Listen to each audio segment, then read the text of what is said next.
frustrating afternoon in the end. How do you reflect on that performance?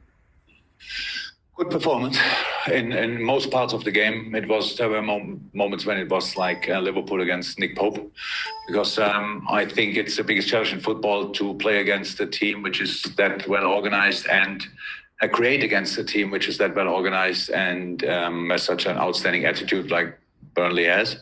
But we created super chances. So, but there was always one guy who wanted to deny us, and it was Nick Pope.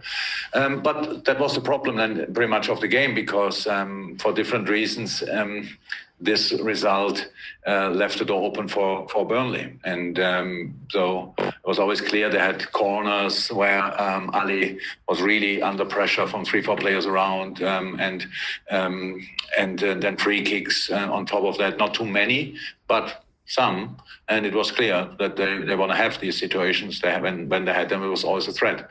Apart from that, in the game, we how I said, we really did well. We should have scored more often, didn't do that. So I'm fine with the performance for 80 minutes, I would say. More than fine, because it was probably one of the best games we played against Burnley, but we didn't score. And that's why we only got a point.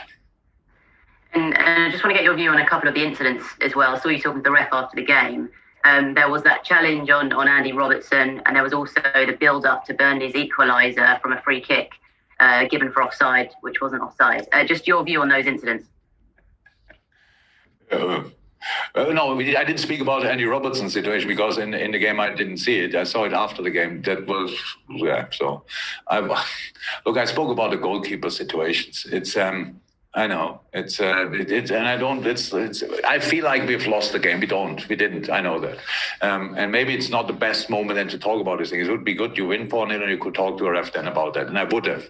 But that's the problem. But how can you let it happen that a goalie constantly, when a corner comes in, is that much that 3 players are allowed to block him? That's just not how it should be.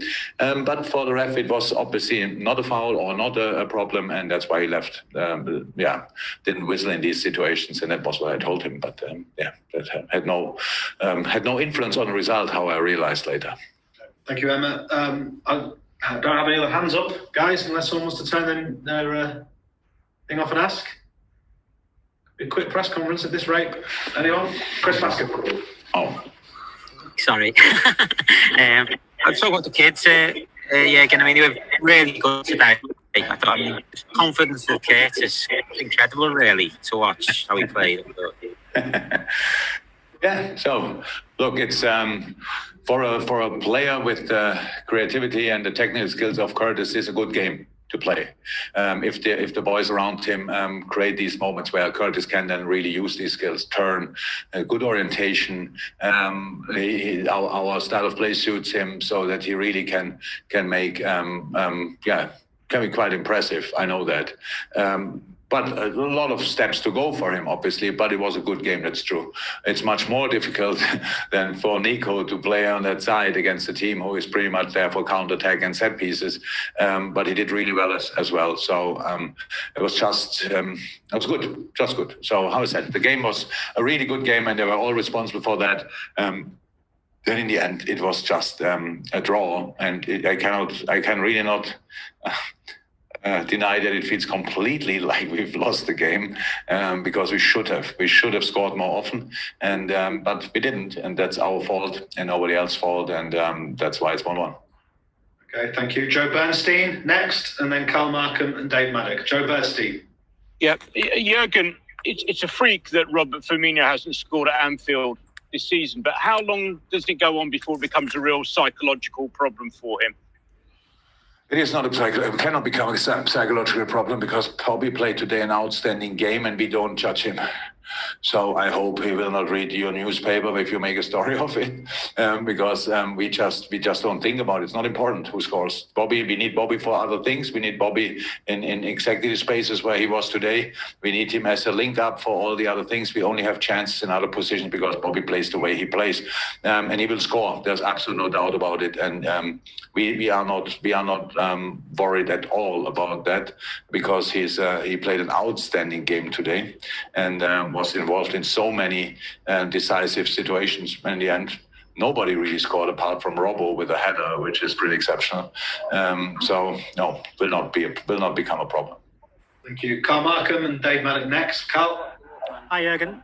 Mentioning Robbo there, the rest on Wednesday seems to do him good. He came out so rejuvenated today. It was almost back to his old self today.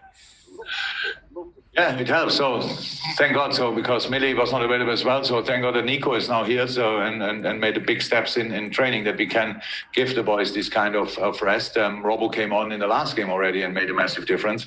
There were only 45 minutes pretty much, which we saved him. And so that was really good. And today, of course, it was really good as well. So yeah, Nico is just is now here, and we can make these kind of decisions, and it's good.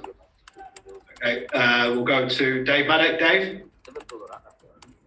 Jurgen, I'm interested in, you speak about the young players and how they still have a lot to improve. Obviously, you want them to step up next season and sort of become proper first team reg players. How do they do that? What do they have to do to actually improve? Nothing. Just train with us and get used to different situations. It's not that they have to now say, okay, your left foot is weak or stuff like this. It's not about that. It's just getting used to the situations and the different situations in a Premier League football game, to the intensity, to the look. In a moment, it's if they make a mistake, then it's like, okay, but they are still young, and it's all true. And they are young and human beings. That makes it even more tricky. So all these things, just to gain stability, to be always there when you have to, and so that's not that they have to make incredible big steps. It's how I say it was. The best thing is you would have the experience of a 35-year-old player and the legs of a 20-year-old player. That is perfect, because with 35 years you saw so many situations on a pitch, and you experienced so many different moments that it just not gets you anymore. It's just normal. So yes, it was totally intense today, and Burnley want to go for free kicks and stuff like this, and corners and all these things. We want we are constantly active, constantly in attacking situations. So how to deal with these situations, how to use spaces. That you learn that by while you're training with outstanding good football players, and that's exactly what they will do. And then it's always up to them. That's how it is.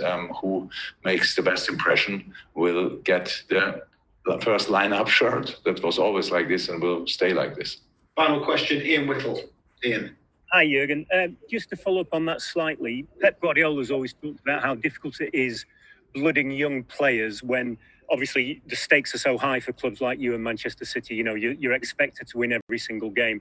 What challenges does that present with you, trying to bring on young players when the stakes are so high? Every game is such a big game for a club like yours. I'm not sure it's about how high the stakes are. It's about how ready are the boys. So I never thought really. I never made that comparison. We play for everything, and that's why you need to be in a specific age. It's not, there are no old and young players. They're only good and not so good players. So, and I hope we have only good players, or especially or even exceptional players. And so who is in our squad should be ready to play. That's why he's in the squad. That means that the age is only one information from 500 other informations. But the problem with not young players and general players who are not now in the first line, the team is really good. So, as long as we show the attitude we showed today again, then it's just difficult to have like 40 games in a row. But young players have so much time in their hands that they really can improve and don't have the pressure, especially not from us, that it's if they use the time, then the future is beautiful for them. Thanks, guys. Have a safe journey home for those of you here. Thank you very much. See you. Bye-bye.